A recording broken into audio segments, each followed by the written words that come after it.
Then you got Jesus who comes, and he's talking about offenses. He's talking about people made up of the world causing other people to stumble and fall. But he highlights a certain demographic of human, and it's almost like he's identifying the life cycle of a nation. He's like, I see that there's evil directed from man to man and woman to woman, and that's wrong, and I'm gonna deal with it. But you've crossed the line.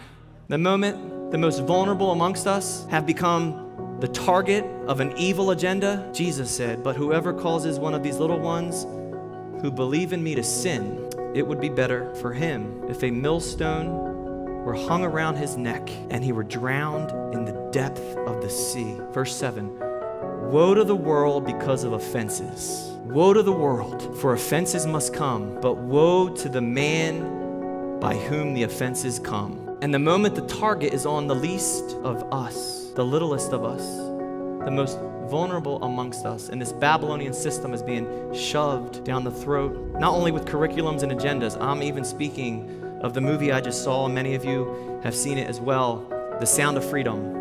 And I find it astonishing why the Marxist mainstream media is trying to silence the child sex trafficking. I wonder why. Why are they currently trying to stop that movie from being seen? Shouldn't the world, by and large, rally around saving the most vulnerable children from the most heinous acts imaginable? And yet Jesus here, the one that we go, no, Jesus would not even step on a ladybug. Jesus is like, so loving. Jesus wouldn't offend anyone, right? Jesus would be kind, they say, all the time. And then you read a verse like this and go, wait a second. He's saying, listen, not that it should happen, it will happen.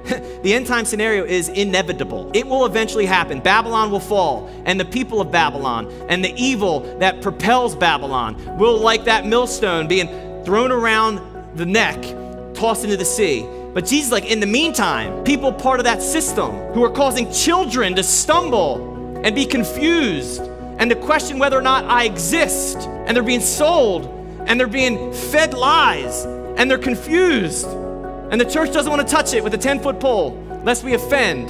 Jesus is like, listen, it would have been better. It would have been better for that person to have a millstone hung around their neck and thrown into the sea. It would be better if that happened and we watched it. Oh my gosh. Than to cause these little, beautiful, innocent children to stumble. You know what this tells me? It tells me a stumbling stone placed in the path of people is a stepping stone to a millstone, just like that. You want to see the trajectory of Babylon?